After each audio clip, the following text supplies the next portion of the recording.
border as a sovereign nation. The bottom line is Congress has for decades refused to do their jobs. Congress is to blame.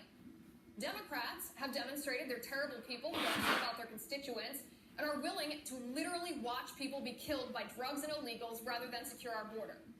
President Trump should address this, but declaring a national emergency under the National Emergencies Act is not the right way to do that. With me now, senior policy analyst for the Independent Women's Forum, Inez Feltscher, and host of the Michael Knowles Show on the Daily Wire, Michael Knowles. Inez, Michael, thanks for joining me. Good to see you, Liz. Thanks for having us. Of course, I have high hopes that this panel tonight has differing views on the national emergency, as so many people within the Republican Party do right now. The first question that I want to ask, and I'm going to address Inez first and then Michael. It's a threefold question. When we're looking at the idea of declaring a national emergencies under the National Emergencies Act, we have to ask ourselves, is this legal? Is it constitutional? And there's a difference between those two questions. And is it a wise policy? Inez, you go first.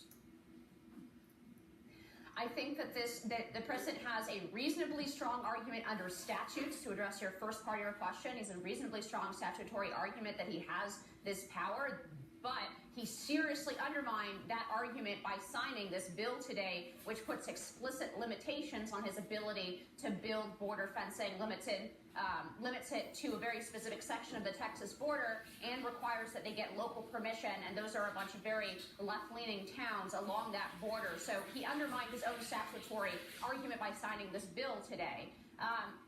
On the second question, I think is much more important.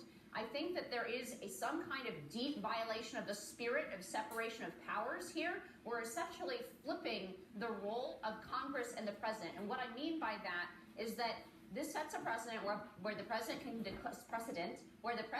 declare a national emergency, even though Congress has just looked into this question. We just had a huge debate over this question, and Congress wrongly chose not to fund the wall. And sets a precedent where the president can then go ahead and legislate, and the only way that Congress can have a say is to affirmatively veto him. That flips those two roles in the opposite direction that they ought to be. The president should have the power to veto. Congress should be promulgating legislation and appropriating money. The president should be vetoing, not the other way around. So I think this is a very dangerous precedent. And to the final question about it being wise, no, I think it's politically unwise. Nancy Pelosi is already licking her chops about declaring a national emergency for gun violence. She said that today in a statement. And as you said, that could seriously endanger our Second Amendment rights in this country. I think we're kidding ourselves if we don't think that the next Democratic administration will wield this precedent far more effectively and with very little, there are few people like you and I, Liz, on the left, who are going to try to check the Democrats within their own party once they have this precedent to point to. So I think this is a very unwise decision. Democrats did not do that, actually, under President Obama. I mean, he violated the limits on his executive power multiple times. Offhand, I can think of waiving Obamacare deadlines, spending unappropriated money on Obamacare subsidies, recess appointments in the Senate when the Senate wasn't in session, and then DACA. So Democrats certainly didn't call Obama out at that time. I see no reason why they would be intellectually honest in the future and do that. Michael, let me turn to you. You heard what Inez said. She said statutorily legal, yes. Constitutionally, arguably not, and not wise, she says, given that this plays right into the Democrats' strategy. Same question to you. Legal, constitutional, and wise. Go. I hate to disagree with you, ladies. Certainly, it's legal. It's legal under the National Emergencies Act of 1976. As you said, we have 31, now I guess 32 national emergencies in effect. It's been used by presidents of both parties. It's been used by Donald Trump before. Constitutional, it seems perfectly constitutional to me. The executive does have broad authority. I know sometimes we get a little nervous about government and especially executive overreach. But in this case, if an influx of tens of millions of foreign nationals into our country doesn't qualify as an actual national emergency, I don't know what does. It's certainly more of a national emergency than having the executive come in and impose sanctions on Russian nationals, for instance, for allegedly interfering in a presidential election. Certainly, the Congress should have much more to say about that than a legitimate national emergency such as this invasion. As for the wisdom of it, I think it's perfectly wise. This spending bill that President Trump signed is awful. It is dreadful. It is devastating. it basically kills any possibility of ever building the wall and securing our border unless President Trump declares a national emergency, because one provision of the National Emergency Act gives President Trump broad construction authority for a military purpose, for a national security purpose. And so I think what President Trump is doing here, what I think the strategy is he says, okay, I'll sign this spending bill, which totally hampers my ability to build the wall. And then I will override my own spending bill using the National Emergencies Act because this is a military concern. We'll take money from the Pentagon. It's a matter of national security. And so he'll get another $8 million there. And the Congress will not be able to override it, as the Supreme Court has made clear, unless they have a 2/3 majority in both houses. They're certainly not going to do that. Unfortunately, it seems to me when you have half of the country, as far as Democrats are concerned, unwilling to secure our border, this was probably President Trump's only option. All right, so first of all, I want our viewers to understand, too, this disagreement within the Republican Party that's happening right now. Some conservatives think this is an overreach of executive authority. Some conservatives think it's, the only thing that President Trump had left to do. What else was he going to do? Everyone, I think, agrees, on the Republican side at least, that there is a crisis at our border, even an emergency. I mean, we can see for ourselves the crime and the drugs and the human trafficking. Like I said in my monologue, anybody with two eyes can see that for themselves. The numbers back this up. And even someone such as myself who thinks this is not a wise move politically for the president acknowledges there's an emergency, just not an emergency as defined by the National Emergencies Act. I think that bill in and of itself is suspect. It's very suspect. In fact, Inez, this is where I want to turn to you again. So there's been some legal analysis, obviously not complete legal analysis yet. We'll bring more of that to you as it comes. But there's been legal analysis of how the Supreme Court might rule on this, as it is most likely to be challenged all the way up to the Supreme Court. There is precedent. During the Korean War, at the height of that conflict, actually, the United States was locked in this conflict with Chinese and North Korean troops. President Truman, at that time, attempted to take over our nation's steel industry under the guise of it being an emergency. And I think most people at that time, or looking back at history, would acknowledge that, yes, it was an emergency. Nonetheless, the United States Supreme Court blocked that and said, regardless of whether it's an emergency, you do not have the authority as the chief executive to take over, essentially, an entire industry in the United States. I wonder, Inez, how this is any different. So let's go back for a minute and see where the Constitution actually vests power in cases of emergency.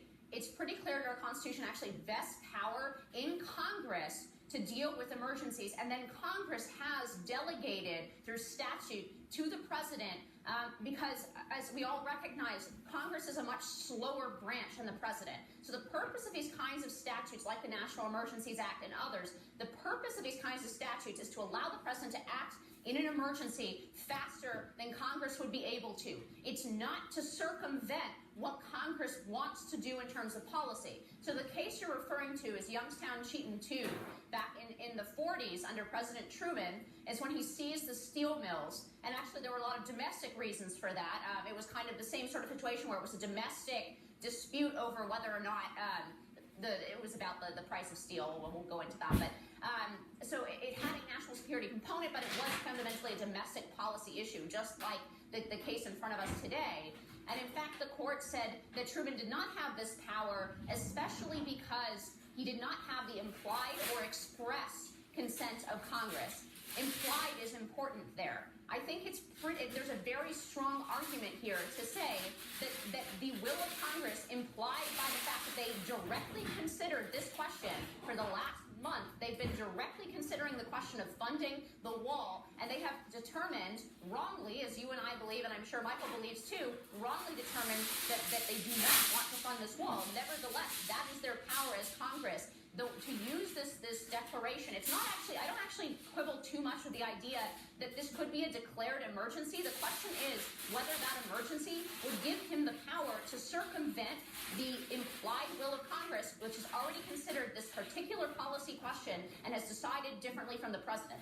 That's the key issue here, not whether or not this is an emergency.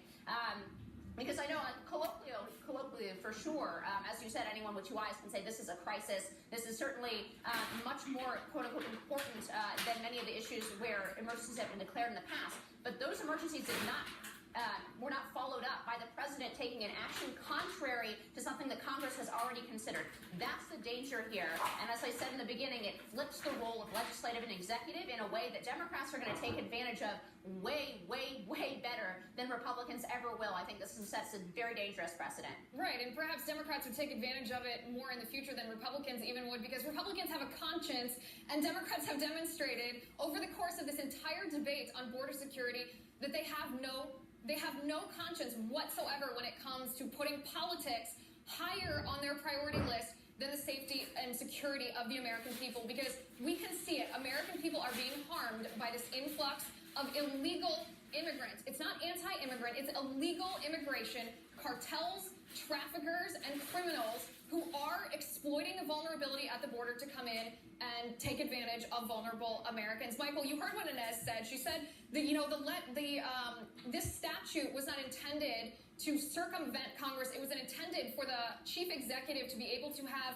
a quicker method before Congress had a chance to address any issue. But our Congress today has had a long time to consider this issue, and we believe, of course, all conservatives believe our Congress has come to the wrong conclusion on this by not wanting to build a border wall, but they have had a chance to consider it. So my question, and I know this is a tough question, but if we are going to allow a president to declare a national emergency, even when it is an emergency, and I mean this again, I'm going to repeat it, a national emergency under the National Emergencies Act, regardless of what Congress says, when Congress has already rejected that policy idea, what's the point of having a Congress such as we do? What's the point of having a National Emergencies Act if you're not going to use it in the rare case of an actual national emergency? I don't think this is comparable in any way to President Truman trying to take over the steel industry. President Trump isn't trying to take over the wall industry. There will be plenty of private wall companies, but he is the commander-in-chief of the United States. The entire purpose of the United States military is to defend and secure our country. We've presently, for the past 40 years, have had a slow-motion crisis, but a crisis nonetheless, tens of millions of foreign nationals pouring into this country. And you have a totally perverse political incentive for half of our Congress, really the entirety of our Congress, which is that Democrats get to illegally import voters in an utterly un-American fashion, totally contrary to our political traditions and institutions. And you have a Chamber of Commerce Republicans who want to import cheap labor and are willing to look the other way on a matter of legality and our Constitution. So you have this totally perverse incentive, and the commander-in-chief is saying, I need to stop this invasion. I'm going to secure our border. That is totally within his rights. And to suggest that this will somehow be applied to taking away our Second Amendment rights, I think is absurd. We have a very clear constitutional text defending our right to keep and bear arms. And the nice thing about the right to keep and bear arms is that it's a self-fulfilling right. The fact that the people are armed is a good stave against that being unlawfully infringed upon. In this case, we're talking about a very narrow, specific case, which is a massive invasion of our country with all of the political incentives toward, for Democrats at least, toward continuing that, not addressing the crisis. President Trump is using the tools at his disposal. All of his predecessors have, certainly since 1976. And I think it's the only thing he could possibly do, and I think it's the right move.